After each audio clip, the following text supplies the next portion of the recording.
आप देख रहे हैं लाइव इंडिया हर पल। नमस्कार, आप देख रहे हैं लाइव इंडिया हर पल। मैं हूं आपके साथ रेखा मिश्रा। देश की राजधानी दिल्ली में आयोजित क्वाडा विदेश मंत्रियों की बैठक में वैश्विक कूटनीति की एक नई और मजबूत तस्वीर सामने आई है। इस उच्च स्तरीय मंच पर भारत के विदेश मंत्री डॉक्टर एस जयशंकर और ऑस्ट्रेलिया के विदेश मंत्री पेनी वोंग ने हिंद प्रशांत क्षेत्र की सुरक्षा, संप्रभुता और आर्थिक समृद्धि को लेकर बेहद महत्वपूर्ण और ठोस बयान दिए हैं। बता दें कि भारत के विदेश मंत्री डॉक्टर एस जयशंकर ने बैठक की शुरुआत में साफ किया कि इस बार हमारा पूरा ध्यान सामूहिक गतिविधियों को तय करने और दुनिया के सामने मौजूद चुनौतियों का समाधान ढूंढने पर है। उन्होंने कहा कि क्वाडा का प्राथमिक कार्यक्षेत्र हिंद प्रशांत ही रहेगा। जयशंकर ने वैश्विक स्तर पर आपूर्ति श्रृंखला की मजबूती, कनेक्टिविटी के रास्ते में आने वाली रुकावटों, मैन्युफैक्चरिंग और संसाधनों के एक ही जगह सीमित होने जैसी बड़ी दिक्कतों पर चिंता जताई। उन्होंने कहा कि क्रिटिकल इंफ्रास्ट्रक्चर के गैप को भरने के लिए नई साझेदारियों और मजबूत आर्थिक विकास की जरूरत है। हिंद प्रशांत क्षेत्र में रणनीतिक भरोसा बढ़ाने, समुद्री सुरक्षा सुनिश्चित करने और आर्थिक विकल्पों को बढ़ावा देने के लिए एक पारदर्शी और भरोसेमंद पार्टनरशिप बेहद जरूरी है। उन्होंने उम्मीद जताई कि क्वाडा के सदस्य देश एक स्वतंत्र और खुले हिंद प्रशांत के प्रति अपनी जिम्मेदारी निभाएंगे।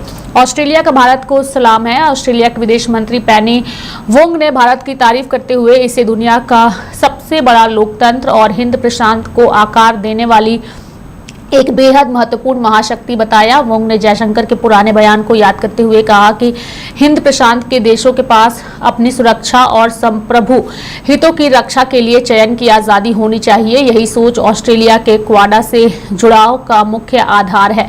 पेनी वेंग ने आगे कहा कि चारों देश संप्रभु राष्ट्र हैं जिनके अपने इतिहास और हित है। इसके बावजूद हमारे हितों में गजब का तालमेल है। चारों देश एक मुक्त और खुले हिंद प्रशांत का सामना देखते हैं। उन्होंने कहा कि क्वाडा ने प्राकृतिक आपदाओं के समय राहत कार्य करके जमीनी स्तर पर खुद को साबित किया है। इसके अलावा अंडारसी केबल, क्रिटिकल इंफ्रास्ट्रक्चर, समुद्री सुरक्षा और महत्वपूर्ण खनिजों के क्षेत्र में भी ठोस प्रगति हुई है। चारों देश क्वाडा को और अधिक मजबूत और असरदार बनाने के लिए प्रतिबद्ध है। We will be discussing and deciding our shared activities. Obviously, that will take into account the many challenges and opportunities in the world. Our focus will clearly be on the Indo-Pacific, which is the specific remit of the Quad. At the global level, we have to address issues like supply chain resilience, connectivity choke points, manufacturing and resource concentrations, and gaps in critical infrastructure. Each one of them offers a new argument for more partnerships, stronger growth, and realizing the promise of technologies. The Indo-Pacific has, in addition, its own particular concerns. This will require enhancing strategic confidence, ensuring maritime security, promoting economic choices, and fostering a deeper collaborative ethos. And that is best done by promoting trusted and transparent partnerships. Over the past several months, our officials have advanced collaboration across key Quad priorities, including maritime security, critical technologies, economic resilience, and HADR. We have seen encouraging progress on many initiatives. As maritime democracies, pluralistic societies, and market economies, we share a responsibility towards a free and open Indo-Pacific. The region must remain a driver of global growth and stability. We will be underlining that today, through our deliberations, which I'm confident will be useful and productive. I thank you all for being here, and I would request you to make your opening remarks, starting with Australia. So over to you, Penny. All right. 本日日米豪印外相会合を開催できることは嬉しく思います。主催いただいた J に感謝をいたします。前回私が外務大臣になった2019年の9月、初めての日米豪印外相会談が開催をされました。日米豪印には個人的にも思い入れがあります。今回、11回目となる外相会合の開催は、日米豪印が10で開かれたインド太平洋、保育の実現に向け実践的な協力を力強く推進していくとの揺るぎないメッセージになると考えています。保育が提唱されてからちょうど10年になりますが、この間に国際秩序の構造的な変化が生じております。こうした時代の変化に対応するため、高市総理は保育を進化させる表明をいたしました。その主なポイントは、域内各国が自らの将来を自らの手で決めるために必要な自律性、強靭性、これは経済安全保障でもエネルギー安全保障でもそうでありますが、この自律性、強靭性を強化することであります。本日はこうした観点も踏まえて、日米豪印協力の加速のため、率直な議論を行いたいと思います。Very much, Minister Jaishankar, and can I thank you for hosting us here in Delhi, for bringing us together. We meet in the world's largest democracy and a power that is so important in the shaping of the Indo-Pacific and the world. And to Secretary Rubio, can I acknowledge that since you have been in office, the leadership that you have shown on the Quad, I think your very first meeting after you were sworn in, we appreciate it. And Minister Motegi has been there from the very beginning. So he's one of the original Quad ministers, so thank you for your leadership as well.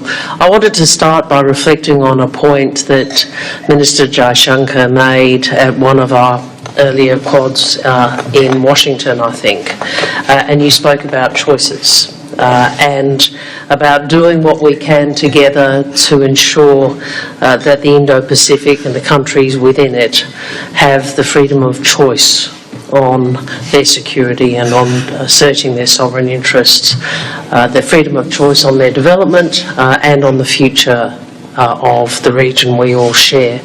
And that is central to how Australia approaches our engagement in the Quad. It's why this partnership and this meeting matters so much to Australia. And it matters to us, it matters to the region, and therefore it matters to the world. I think we all understand we meet today with a region that is under pressure, accelerating contest, a deteriorating strategic environment and acute economic stress. We are four sovereign nations. We have our own histories, our own interests, but there is great alignment between our interests. And we all share a vision for the Indo-Pacific, a region that is free and open, a region that is peaceful, stable and prosperous. And we each bring our unique perspective, experiences and strengths together as we work to achieve such a region. As the Quad, we've delivered concrete results when we've responded to natural disasters, when we've mobilised to support communities affected by things like the earthquake in Myanmar or the landslide in Papua New Guinea. We've also cooperated on critical infrastructure, undersea cables, we've cooperated on maritime security and we've cooperated on critical minerals. We all want the Quad to be as strong and as effective as we can make it be, focused on delivering, and we are determined to continue its momentum. This is the future we want for our region, peaceful, stable, prosperous region, and today we continue the work to build that. Thank you, Jai. Over the last 3 days, I want to thank Minister Jaishankar and the Indian government for hosting us here, not just in the bilateral visit over the last 3 days, but for hosting this important gathering here again today. I want to thank Tochi and Penny as well for joining us, with your willingness to come over here and do this, and it comes at an important time. It was our goal, as I began as Secretary of State, and has been pointed out earlier, my first meeting as a Secretary of State was the Quad, literally within minutes of being sworn in, and I thought that demonstrated our commitment to this process. But our goal collectively over the last year has been to turn this from a forum in which we meet and talk about problems to one where we actually do something about it. And I think we can report to our peoples, respectively, that we are beginning to do that pretty aggressively and pretty impressively on the areas of cooperation. And it's also interesting that on the areas that we are working together on have become even more relevant and more important because of recent events around the world. And so today, I think we'll make even further progress on operationalizing our relationship on the areas that we can cooperate on. And by the way, the most interesting thing about the Quad is not simply that it is a gathering of 4 strategic allies in which we come together to sort of compare notes about areas of common interest, but also, not only is it increasingly becoming a forum by which we begin to take action, but each of these 4 nations represented here today bring unique capabilities that collectively we can bring to bear on some of the most significant problems facing the world, whether it's a humanitarian response, whether it's the security of energy, whether it's the freedom of navigation, whether it's the need to diversify our supplies of not just energy but critical minerals and supply chains. These are areas where all 4 of our countries, collectively and individually, can bring tremendous assets to bear in terms of solving these problems. So thank you for hosting us, and I know we're going to continue to not just meet but take action, because a lot of work happens after our meetings. Our staffs go back, they coordinate year-round constantly. We have people at the State Department that are specifically assigned to this relationship and to this forum and to turning it into action. And today we'll just continue to build upon the momentum that already exists and hopefully begin to increasingly show to the people of our respective countries the momentum that's behind this gathering of strategic allies. So thank you. My counterparts, Minister Motegi and Secretary Rubio. This is the 3rd Quad meeting we have had since Secretary Rubio took office, and we thank him for his leadership. And as we also acknowledge Minister Motegi, who has been part of the Quad since the very beginning. And at every meeting that we have had, we have been focused on momentum and on making sure we deliver outcomes which are real, which are meaningful for our people and for the people of the Indo-Pacific. As Minister Jaishankar has said, we recognise our obligation, our responsibility to provide real choices, particularly as strategic circumstances in our region are deteriorating. The region is facing acute economic stress. We know the world is more unpredictable. We know economic volatility is increasing, and we know the consequences for our region of the Iranian closure of the Strait of Hormuz and what that means for our energy security, for our economies and for our people. We recognise the efforts of Secretary Rubio towards a diplomatic resolution to ensure freedom of navigation is restored and crucial energy supply flow, and we recognise the importance of maintaining the principle of freedom of navigation and our opposition to any tolling proposition. The Quad is today taking forward a number of new initiatives, an energy security initiative, and of course our continued work on critical minerals, because we understand that secure and reliable supply chains are a precondition to economic and strategic stability. We are also today announcing the strongest ever commitment from the Quad to the Pacific through the Quad Ports of the Future Partnership, where we are launching a pilot for port infrastructure in Fiji. And I was in Fiji just a couple of weeks ago, and I know how important this will be to that country. It's a practical demonstration of our collective ability to deliver high quality, resilient infrastructure in partnership with the region and in response to Pacific priorities. In addition, we are focusing on what more we can do to assure a transparent, more secure maritime domain in the Indo-Pacific. This is the context in which freedom of navigation and strategic stability can be operationalised. And you are seeing that we will be coordinating our maritime surveillance efforts initially in the Indian Ocean and at Exercise Malabar through the Indo-Pacific Maritime Surveillance Collaboration Initiative, and we are also expanding the Domain Awareness Initiative to the Indian Ocean. This will enable partners to access near real-time unclassified satellite tracking data to combat illegal fishing, trafficking, and also enable us to better support humanitarian disaster response. A point I do also want to emphasise in terms of outcomes we've delivered to date is that we are delivering as a collective undersea cables to all Pacific Island Forum countries, which enhances economic opportunities. We are also working together to strengthen cooperation against scam centres, particularly in Southeast Asia, building law enforcement capacity and deepening cyber cooperation. These are just some of the measures, practical measures Quad countries are engaged in. We know we are stronger when we work together. We know we work better in partnership across our region, and we work best by listening to the priorities of our region and delivering practical outcomes to make a difference to our people's lives. Thank you very much. First point out that on the stage today is represented countries that collectively are about a third of the world's GDP, over almost 2 billion people. And these aren't just countries that have economic reach, a third of the world's GDP, 2 billion people.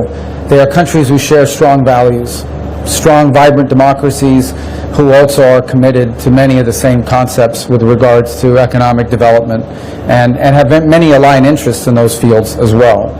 And so the goal was to turn the Quad, and 16 months ago, before when I became Secretary of State and we began our conversations, we all agreed that we wanted this gathering, this partnership, to be more than just a place where we got together every now and then and discussed the problems of the world that we held in common, but a place of action, a forum of action where we can begin to turn our collective interests into action to the benefit of the people of our countries, but ultimately to the benefit of many other countries around the world who would benefit from some of the things we're working on today. And I'm very happy today that as a result of the work that our teams have been doing leading up to this conversation today and our conversations today, we have real concrete achievables that we can announce to our respective countries and to the world.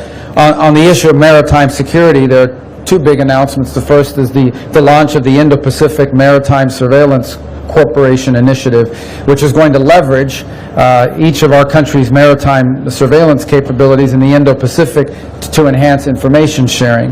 Related to that, of course, is also the expansion of the Indo-Pacific Maritime Domain Awareness Initiative, which provides and can provide near real-time commercial maritime domain awareness data to countries throughout the Indo-Pacific.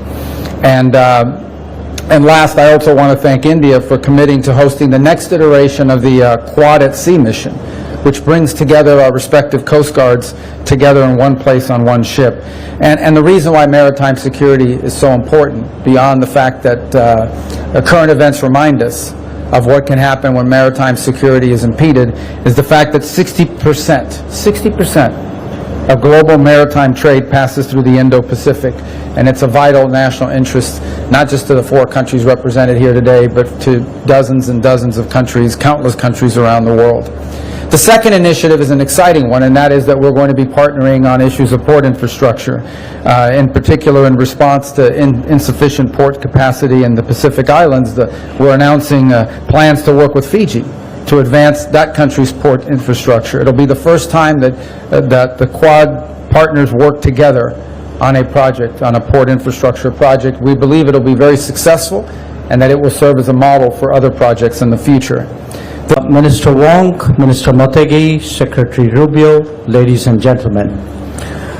We've just concluded a very substantive and productive meeting of the Quad foreign ministers, and I thank Penny, Toshi, Marco for being here, making the effort, and for what's, as I said, been a very, very good meeting. Now, this is our first meeting in 2026. We had met twice in 2025. Understandably, much of the discussions and indeed the bilateral exchanges were devoted to the current state of the world. Being Quad, we naturally focused on issues of particular relevance to the Indo-Pacific. Because we are 4 maritime democracies located at different ends of the Indo-Pacific, the exchange of perspectives was an exercise of considerable value.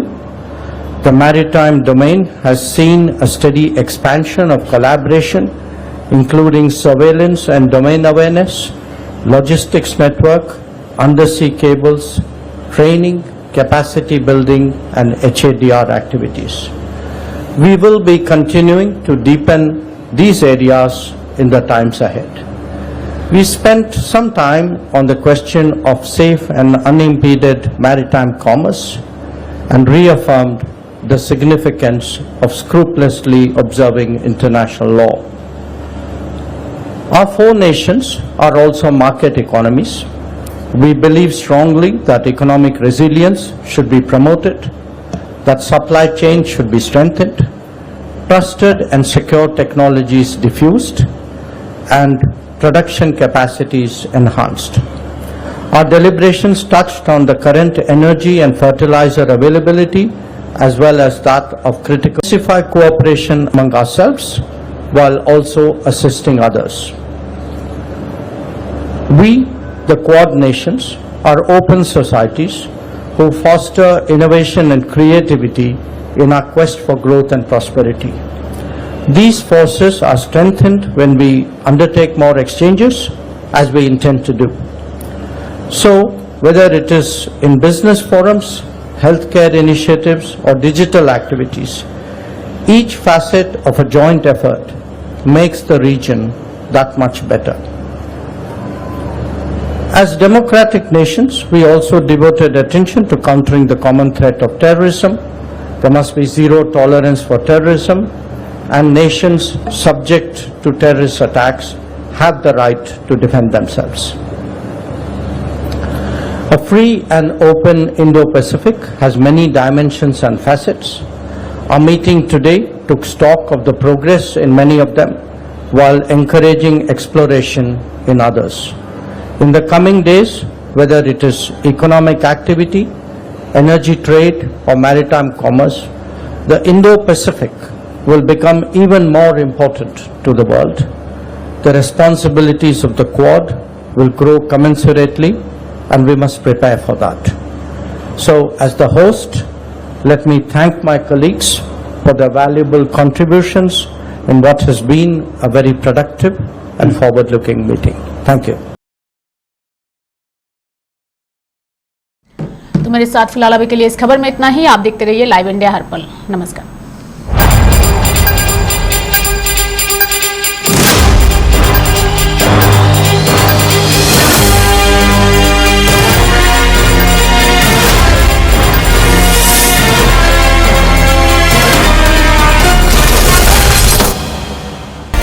आप देख रहे हैं live India हर पल।